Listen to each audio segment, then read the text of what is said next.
ብዙዎች በጉጉት ሲጠብቁት ነበር ብዙዎች ድራማ እንመለከትበታለን ብለው እርግጠኛ ሆኖበታል የትላንትናው የአውሮፓ ቻምፒየንስ ሊግ የፍጻሜ ጨዋታ ደግሞ እንደተባለው የሚገርም ጨዋታ ሆኖ ሁላችንንም ባዝናና መንገድ ተጠናቋል የአውሮፓ ቻምፒየንስ ሊግ አሸናፊ ሆኖ ፓሪስ ሳን ዠርማ ጨዋታውን መጨረስ ችሏል 5-0 ደግሞ የጨዋታው ውጤት ነበር እዚሁ ጨዋታ ላይ ጥቂት እንቆያለን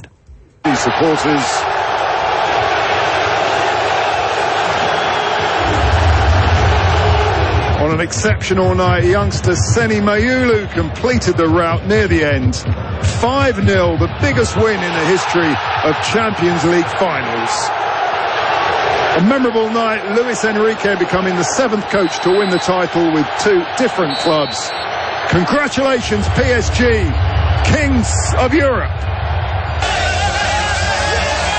ፓሪስ ሳን ዠርማ የአውሮፓ ንጉስ ተብለው ትላንትና ተጠርተዋል የቻምፒየንስ ሊግ ውድድሩን ለመጀመሪያ ጊዜ በታሪካቸው ማሸነፍ ችሏል ያውም ደግሞ ኢንተር ሚላንን አይሆኑ በሆነ መንገድ 5-0 በቻምፒየንስ ሊግ የፍጻሜ ታሪክ እጅግ ሰፊ በሚባል የጎል ልዩነት አሸንፈው ወጥተዋል አሽራፍ ሀኪሚ ደዘሪ ዱዌ ኪቪቻ ኺቫራስኬሊያና ማጁሉ የጎሎቹ አስቆጣሪዎች ናቸው የ19 ዓመቱ ደዘሪ ዱዌ 2 ጎሎችን ነው ማስቆጠር የቻለው በዚህ ጨዋታ የብዙዎቻችን ግምት ፓሪስ ሳን ዠርማ ፖሴሽን ወይንም የኳስ ቁጥጥር ብልጫ ይወስዳል ኢንተር ሚላን ደግሞ በመከላከል ሊያተኩሮ በመልሶ ማጥቃት ይጫወታል ነበር ይህ በርግጥም ሆኗል ነገር ግን ከዚህ እጥፍ ደግሞ አዳዲስ ያልገመትናቸው ነገሮች የተከሰቱበት ነበር ፓሪስ ሳን ዠርማ ሙሉ የበላይነቱን በዚህ ጨዋታ ላይ መውሰድ ችሏል በቻምፒየንስ ሊግ ታሪክ እጅግ ሰፊ የሚባለውን የግብ ልዩነት ማስመዝገብ ነው የቻሉት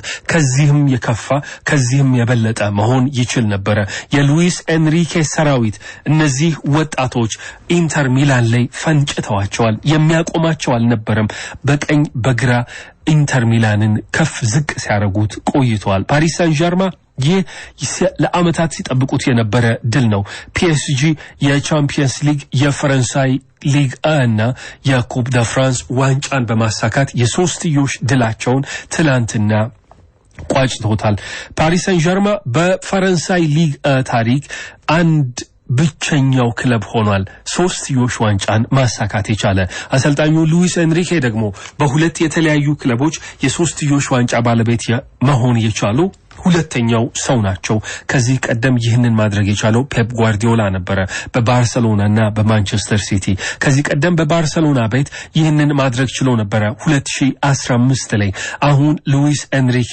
ከ10 አመታት በኋላ በፓሪስ ሳን ዠርማ የ3 ዋንጫ ባለቤት መሆን ችሏል ገና ከጨዋታው ጅምር አንስቶ ነበር ፓሪስ ሳን ዠርማ የበላይነታቸውን በኢንተር ሚላን ላይ ወስደው ሲጫወቱ የነበሩት ገና በ12ኛው ደቂቃ ዳንዘል ማነው በመስመር በኩል የተገኘውን ጥሩ ድል አጥቂ ሆኖ ከመስመር ተከላካይነት ወደ ተቀያሪ አጥቂነት ሆኖ ሲጫወት የነበረው ለሞሮኮዊው አሽራፍ ሀኪሚ በማቀበል እጅግ ቀላል በሆነ መንገድ በያን ሶመር መረብ ላይ ማሳረፍ የቻለው ይህ የቀድሞ የኢንተር ሚላን ተጫዋች ጎሉን ካስቆጠረ በኋላ ኢንተር ፊት ለፊት ያሉት ደጋፊዎች ላይ ደስታውን ሊገልጽ ግን አልፈቀደም 45 ጨዋታ የኢንተር ማሊያን ለብሶ ተጫውቷል ይህ ሞሮኮዊ ተጫዋች እና ደስታውን ሳይገልጽ ይህንን የመጀመሪያ ጎል ለደጋፊዎቹና ለተጫዋቾቹ መስጠት ችሏል ፓሪስ ሳን ዠርማ ብዙም አልቆየም ሁለተኛ ጎል ለማስቆጠር ደዘሪ ዱዌ 20ኛው ደቂቃ ላይ ደገመውና የፓሪስ ሳን ዠርማን የጎል ልዩነት ወደ 2 ከፍ አደረገው በቻምፒየንስ ሊግ ታሪክ በ20 ደቂቃ በፍጻሜ ጨዋታ ላይ 2 ጎሎችን በ20 ደቂቃዎች ያስቆጠረ የመጀመሪያው ክለብ ነበር ፓሪስ ሳን ዠርማ ይሄንን ሲያደርግ ከዚያ ባለፈ ግን የኳስ ቁጥጥር ብልጫቸው እጅግ ያስፈራ ነበር ብዙ አጋጣሚዎችንም እንደዚሁ መፍጠር ችለው ነበር የአጋማሹ ፊሽካ ከተነፋና ሁለቱ ቡድኖች ወደ መልበሻ ክፍል ካመሩ በኋላ የብዙዎች ሐሳብ የነበረው ኢንተር ሚላን በግማሽ ፍጻሜ ጨዋታ ከባርሰሎና ጋር እንዳደረገው ሞቶ እንደተነሳው በዚህም ጨዋታ ማንሰራራት የሚችልበትን ውጤት መልሶ ያስመለክተን ይሆናል የሚል ነበር ግን ይህ በፍጹም ሊሆን አልቻለም ፓሪስ ሳን ዠርማ ሌላ የበላይነቱን በሁለተኛው አጋማሽም ጀመረ 63ኛው ደቂቃ ላይ ደዘሪ ዱዌ የጨዋታውን 3ኛ ጎል ማስቆጠር ቻለ ከዚያ ኪቫራትስኬሊያ ከዚያ ደግሞ ማዩሉ ጨዋታውን የገደሉት ተጫዋቾች ናቸው ይሄ ለኢንተር ሚላን እጅግ ውርደት የተከናነበበት ውጤት ነው ለፓሪስ ሳን ዠርማ ደግሞ በክብር ላይ ክብር የደረቡበት ትልቅ የሚባለው ድል ነው ከጨዋታው በኋላ ታሪክ መስራት እንደቻሉ የፓሪስ ሳን ዠርማ የመስመር ተከላካይ አሽራፍ ሀኪሚ ለቲኤንቲ ስፖርት ሲናገር አድምጠናል ታሪክ ሰርተናል ሲል ነው የተናገረው ለክለቡም ሆነ ለራሳችን ለከተማዋም በስማችን የሚሆን ትልቅ ታሪክ ማስቀመጥ ችለናል ሉዊስ ኤንሪኬም ታሪክ መስራት ችሏል ሲል ይህ ሰው ተናግሯል አሰልጣኙ ሉዊስ ኤንሪኬ ደግሞ ከማንም የበለጠ ይሄ ዋንጫ ይገባዋል ሲል ነው አሽራፍ ሀኪሚ ለስፔናዊው አሰልጣኝ ክብሩን አሳልፎ የሰጠው እውነት ለመናገር ይህ ዋንጫ በሉዊስ ኤንሪኬ መሪነት የተገኘ ነው የፓሪስ ሰዎች ሉዊስ ኤንሪኬን የእግር ኳስ አርክቴክት እያሉ ነው የሚጠሩት ሉዊስ ኤንሪኬ ለዚህ ዋንጫ ስኬታቸው ዋነኛ ምክንያት ሆኗል 1992 የአውሮፓ ትልቁ የክለብ ውድድር ቻምፒየንስ ሊግ ተብሎ መጠራት ከጀመረ አንስቶ ፓሪስ ሳን ዠርማ 167 ጨዋታዎችን ማድረግ ችሎ ነበር ከነዚህ ጨዋታዎች በኋላ አንድም የቻምፒየንስ ሊግ ዋንጫ ግን በስሙ ማስመዝገብ አልቻለም ከፓሪስ ሳን ዠርማ የበለጠ በጣም ብዙ የቻምፒየንስ ሊግ ጨዋታ አድርገው ዋንጫ ማሳካት ያልቻሉ 3 ክለቦች ብቻ ነበር ያሉት አርሰናል 211 ጨዋታዎችን በቻምፒየንስ ሊግ አድርጎ ያለ ዋንጫ እስካሁን የከረመው ክለብ ዳይናሞ ኪየቭ 186 ጨዋታዎችን አድርጎ ያለ ዋንጫ የዘለቀው ክለብ አትሌቲኮ ማድሪድ 176 የቻምፒየንስ ሊግ ጨዋታ አንድም ዋንጫ ግን ያላሳካ የፓሪሱ ክለብ ከዚህ መጥፎ የታሪክ መዝገብ ነው ስማቸውን ፈቅፍቀው ያነሱት 168 ጨዋታ አድርገው ዋንጫ የሚባል ነገር በቻምፒየንስ ሊጉ መሳም አልቻሉም ነበር ትላንትና 169ኛ የቻምፒየንስ ሊግ ጨዋታቸው ግን ይህንን ታሪክ የቀየረላቸው ሆኗል በሁለት በብቃት ተቀራራቢ ደረጃ ላይ የሚቀመጡ ክለቦች ነበር ትላንትና የተገናኙት የሉዊስ ኤንሪኬ ቡድን የጨዋታ ብልጫ እንደሚወስድ ሁላችንም ከጨዋታው አስቀድመን ገምተን ነበር ኢንተር ደግሞ መከላከል አይከብደውም ይያልን ነበር ያሰብነው ምክንያቱም ይህ ቡድን ጎል እንደሚቆጠርበት ሁሉ በእብደት ሰዓት ጎሎች ደጋግሞ በመረቡ እንደሚያርፉት ሁሉ ደግሞ በቁጥጥር ሆኖ ጨዋታ መጨረስ እንደሚችልም እንደዚሁ አስመልክቶናል ነገር ግን የሆነው ከዚህ በብዙ ጥፍ የተገለባበጠው ነበር ፓሪስ ሳን ዠርማ በርግጥ እንደታሰበው የኳስ ቁጥጥር ብልጫ ነበራቸው የሙከራ የጎል ብልጫም ጭምር ነበራቸው ፕሬሲንጋቸው እጅግ አስፈሪ ነበር የኢንተር ሚላን ተጫዋቾች ተደጋጋሚ ጥፋቶችንና ስህተቶችን እንዲሰሩ ያስገደደ ፕሬሲንግ ነበር ትላንትና ሲያስመለክቱን የነበረው ፓሪስ ሳን ዠርማ የአመቱን ምርጥ ጨዋታ ነው ያደረገው ምናልባትም በቻምፒየንስ ሊግ ጨዋታ የፍጻሜ ታሪክ እንደዚህ ያለውን ምርጥ ጨዋታ የተጫወተ ቡድን ላይኖር ይችላል ምክንያቱም ብልጫቸው ፍጹም ነበር ኢንተር ሚላን ሜዳ ላይ ያለ ስካይ መስል ድረስ ነበር ያደረጓቸው ፓሪስ ሳን ዠርማ በጣም ፍሉይድ ነበር በጣም ተቀያያሪ የሆነ ቡድን ነበር ሉዊስ ኤንሪኬ ሜዳ ላይ ይዞ የገባው ደግሞ ስትራክቸርድ በጣም ፍሉይድ ሆኖ ደግሞ በስትራክቸር የተዋቀረ በጣም የሚገርም ነበር ደዘሪ ዱዌ ከቀኝ መስመር በኩል ይነሳል ሲለው ደግሞ በግራ መስመር በኩል ሲያጠቃ እናየዋለን ኦስማን ደምቤሌ የፊት መስመር አጥቂ ይሆናል ሲያሻው ደግሞ ከመስመር በኩል የሚነሳ የአጥቂ ስፍራ ተጫዋች ይሆናል አሽራፍ ሀኪሚ የመስመር ተከላካይ ተጫዋች ነው ደግሞ ሲለው 9 ቁጥር ቦታ ላይ ሆኖ ሲጫወት አይተነዋል ጎሉን ያገኘበት የመጀመሪያ የጨዋታውን ጎል ያስቆጠረበት መንገድ በእንደዛ አይነት ሁኔታ ነው ደግሞ እንዲህ ፍሉድ የሆነው ቡድን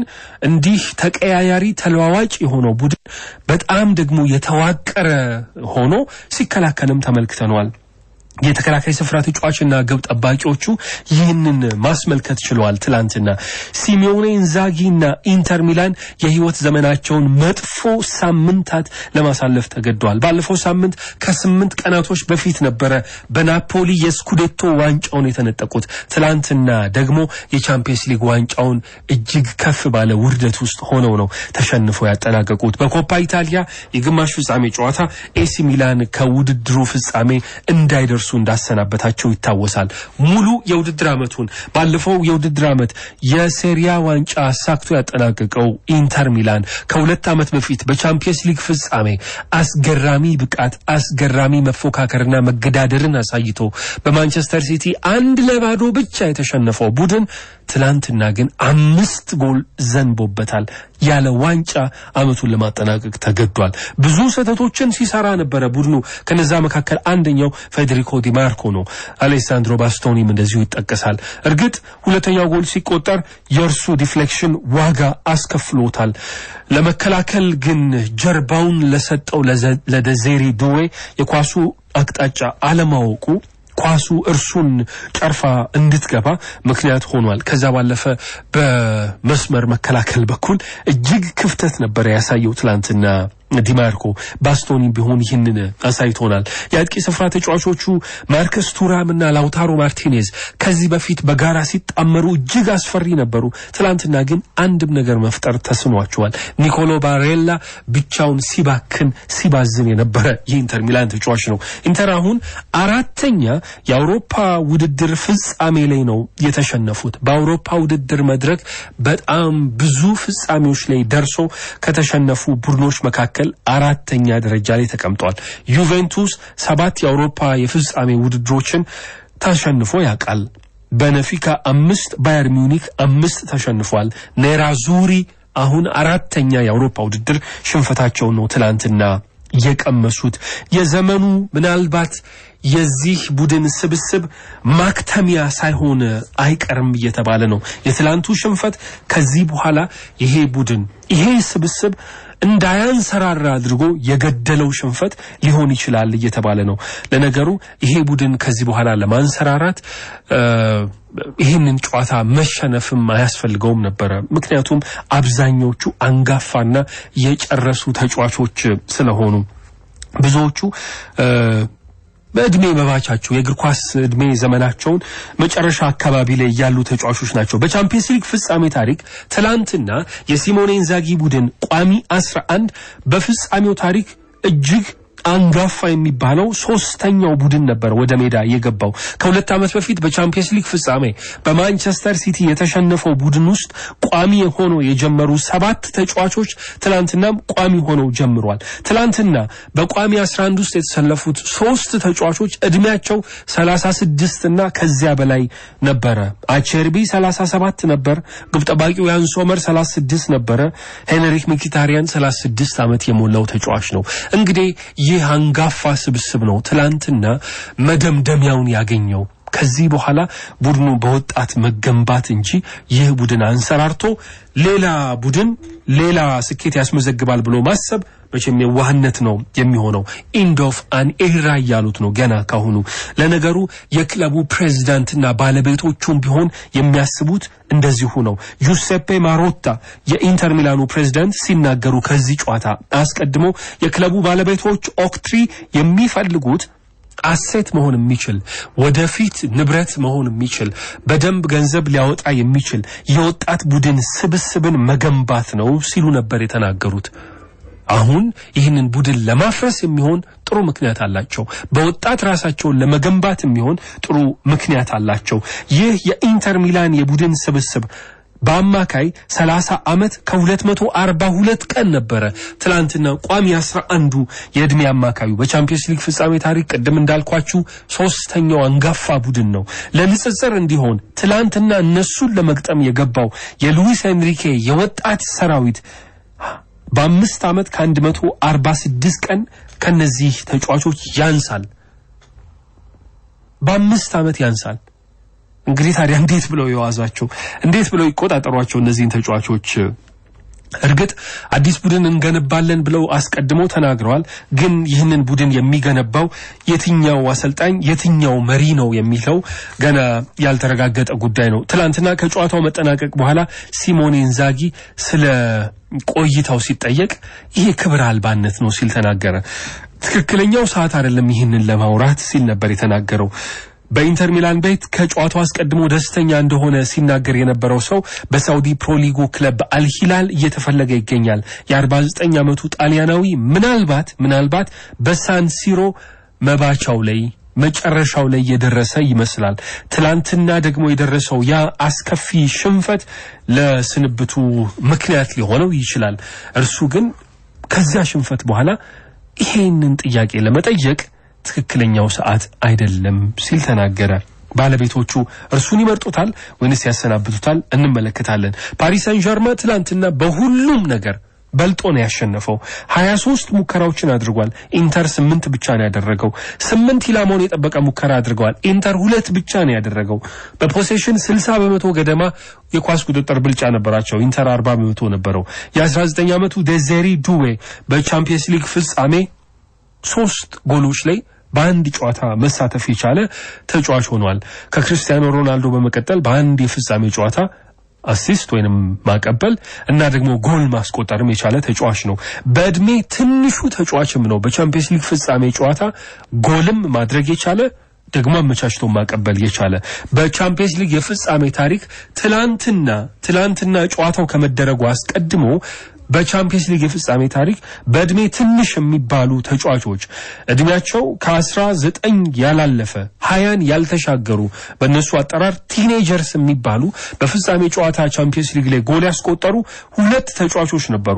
ፓትሪክ ክላይቨርት 1995 ላይ በ18 ዓመት ከ327 ቀኑ፣ ካርሎስ አልቤርቶ 2004 ላይ በ19 ዓመት ከ167 ቀኑ። ትላንትና ግን 2 የፓሪስ ሳን ዠርማን ተጫዋቾች እዚህ የታሪክ መዝገብ ላይ መግባት ቻሉ። ዴዜሪ ዱዌ 19 ዓመት ከ362 ቀን፣ ሴኒ ማዩሉ 19 ዓመት ከ14 ቀን። እንግዲህ ይህ ሰራዊት ነው። ይህ ወጣት ተጫዋች ነው የኢንተር ሚላን ተጫዋቾች ላይ አልቆም ብለው ጉድ ሰሯቸው ትላንትና። ይህንን ደግሞ ማስተርማይንድ ያደረጉት ይህንን ደግሞ የቀመሩትና የሰሩት ይህንን ቡድን ወደ ህይወትነት እውን ያደረጉት ሉዊስ ኤንሪኬ ናቸው። የፓሪስ ሳን ዠርማን ሰዎች ቀደም እንዳልኳችሁ ሉዊስ ኤንሪኬን ፉትቦል አርክቴክት ይሉታል። የእግር ኳስ አርክቴክት ነው እያሉ ነው የሚጠሩት። ቡድኑን እውነትም አርክቴክት ሆኖ ነው ያዳነው። አማካሪው ሉዊስ ካምፖስና የክለቡን አማካሪ እና ፕሬዝዳንቱ ናስር አልኸላይፊን አሳምኗቸው ነው በወጣት ቡድን ይሄ ስብስብ እንዲገነባ ያደረገው። ግዴለም ይሂድ ኬሊያን ኤምባፔ ብሎ አሁንም ይሄ ቡድን ኬሊያን ኤምባፔ በሌለበት ጨዋታ የተሻለ የሚያጠቃ የተሻለ የሚከላከል ነው ብሎ ያለው ሉዊስ ኤንሪኬ ኤምባፔ ሲሰናበት ሰሞን እንደዛ ነበር ያለው። ያለ ኤምባፔ የተሻለ የሚከላከል የተሻለ የሚያጠቃ ነው ሲል ነበር የተናገረው። እውነትም ደግሞ ይሄንን ሜዳ ላይ አድርጎታል። በወጣት ተጫዋቾች ሰርቶታል ቡድኑን። የ55 ዓመቱ ስፔናዊ በክለቡ የልምምድ ማዕከል ካምፑስ ፓሪስ ሳን ዠርማን ላይ ሁሉ ጊዜ ጧት ማልዶ በባዶ እግሩ የልምምድ ሜዳ ሳሩን እየረገጠ ይረማመዳል። እርሱ ይህንን ተግባር ሲጠላው አርዝኒንግ ይለዋል። ከምድርና ከተፈጥሮ ጋር የበለጠ የመቀራረብ አይነት ልምድ ነው። ይህንን ያደርጋል። በባዶ እግሩ ሆኖ ሳር እየረገጠ ይሄዳል። የፓሪስ ሳን ዠርማን ደጋፊዎች ግን ይሄ ሰውዬ በባዶ እግሩ ውሃ ላይ ጭምር መራመድ የሚችል እንደሆነ ነው የሚያምኑት። በዚህ ልክ ነው እምነት የሰጣቸው። ከዚህ ቀደም ኡናይ ኤምሪ፣ ቶማስ ቱክል፣ ሞሪዚዮ ፖቼቲኖ፣ ክሪስቶፍ ጋልቲዬ መስራት ያቃታቸውን ነው ይሄ ሰውዬ እዚህ የሰራው። በዚህ ውድድር ዓመት ፓሪስ ሳን ዠርማን ከቻምፒየንስ ሊግ የምድብ ጨዋታ መሰናበት የነበረበት ቡድን ነው። እንዳጀማመሩ ቢሆን ኖሮ በማንቸስተር ሲቲ ከባድ ሽንፈት ገጥሟቸው ነበር የጀመሩት። ግን አንሰራሩ፣ ግን ተመለሱ። ከዚያ በኋላ ይሄ ቡድን የሚቀመስ አልሆነም። የፕሪሚየር ሊግ ክለቦችን በሙሉ በመደዳ ነው የረመረማቸው። ፓሪስ ሳን ዠርማን በዚህ ውድድር ዓመት የገበሬ ሊግ እየተባለ ከሚጠራው ከፍራንሳይ ሊግ 1 የመጣው ክለብ ማንቸስተር ሲቲንም ሊቨርፑልንም አስቶን ቪላንም አርሰናልንም አሁን ደግሞ ኢንተር ሚላን ማሸንፎ ነው ዋንጫ መውሰድ የቻለው ከፊታቸው የመጡ ትልልቅ የሚባሉ ፈተናዎችን በሙሉ ተሻግረዋል ይሄንን ያደረገው ከገበሬ ሊግ የመጣው ክለብ ነው ራሱም እንደዛ ያለ ይኮምካል ሉዊስ ኤንሪኬ ከፋርመርስ ሊግ ነው የመጣ ነው እኛ ያለ ከገበሬ ሊግ ማን እንደመጣ አሁን አሳይተዋል ጸጥ ረጭ ነው ያደረጓቸው ትላንትና ተጠራጣሪዎቻቸውን ተቾቻቸውን ሰዳቢዎቻቸውን በሙሉ ጸጥ ረጭ ነው ያደረገው የለዚህ ደግሞ ምክንያቱ ሉዊስ ኤንሪኬ ነው ሰውየው ቆፍጣና የሚባል መሪ እንደሆነ ይነገርለታል ከዚህ ቀደም ከነበሩት የፓሪስ ሳን ዠርማ ኃላፊዎች የፓሪስ ሳን ዠርማ አሰልጣኞች እርሱ የተለየ አይነት መንገድን ይከተላል መልበሻ ክፍሉን አብዛኞቹ እዚህ ቤት የመጡ አሰልጣኞች መቆጣጠር ተስሯቸው ነው የወጡት እርሱ ግን በሚገርም አይነት ዲሲፕሊን ሞልቶታል ይህንን መልበሻ ክፍል ማይ ዌይ ኦር ዘ ሃይዌይ ነው ቆፍጣን ያለ አመራር ነው ወይን ተከተላለህ ወይ ትወጣለህ አይነት ነው እርግጥ ነው እንደነ ሜሲ ኔይማር ኬሊያን ኤምባፔ ያሉ ትልልቅ ኳክብት ያሉበት ቡድን አይደለም ይሄ ቡድን መልበሻ ክፍሉን ለመቆጣጠር የሚከብድ አይደለም ብዙዎች ፓሪስ ሳን ዠርማ እነ ሜሲን እነ ኤምባፔን እነ ኔይማር በሌሉበት ነው ዋንጫ ያነሳው ይላል አሁን እነዚህ ተጫዋቾች የሉም ግን ደግሞ ይሄም ስብስብ የዋዛ አይደለም አድማጮች ይሄም የፓሪስ ሳን ዠርማ ስብስብ ቀላል የሚባል ስብስብ አይደለም የተዋቀረበት መንገድ ቡድኑ የተሰራበት መንገድ የዋዛ አይደለም ትላንትና ቋሚ 11 ሆኖ የገባው የፓሪስ ሳን ዠርማ ስብስብ 403 ሚሊዮን ፓውንድ ይተመን ነበር 403 ሚሊዮን ፓውንድ ኢንተር ሚላን ትላንትና ቋሚ 11 137 ሚሊዮን ፓውንድ ገደማ ነው የሚፈልጓቸውን ተጫዋቾች ወጣት የተባሉትን ምርጦቹን ወደ ቡድኑ ሰብስቧል ደዘሪ ዱዌ ሊሆን ይችላል ኺቪቻ ኺቫራስኬሊያ ሊሆን ይችላል ኦስማን ደምቤሌ ሊሆን ይችላል ይህንን የማድረግ አቅም ያለው ነው ቡድኑ በጣም ፈጣን አጀማመር ያደርጋል በጨዋታዎች በዚህ ውድድር ዓመት በቻምፒየንስ ሊግ ጨዋታዎች 20ኛው ደቂቃ ሳይደርስ 9 ጎሎችን ማስቆጠር የቻለ ቡድን ነው በጣም ፈጣን አጀማመር ነው የሚያደርጉት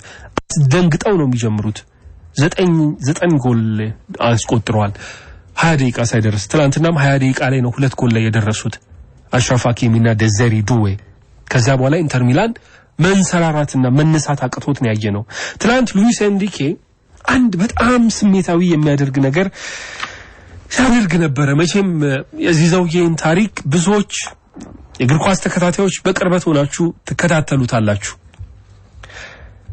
ስሜታዊ ሆኖ ከሌላዎች ጊዜ በተለየ መንገድ ሉዊስ ኤንሪኬ ደስታን እንደዚህ ሲያጣጥም አይተነው አናውቅም እንደዚህ ስሜታዊ ሲሆን ያለቀሰ ነበር ምክንያቱ በ9 ዓመቷ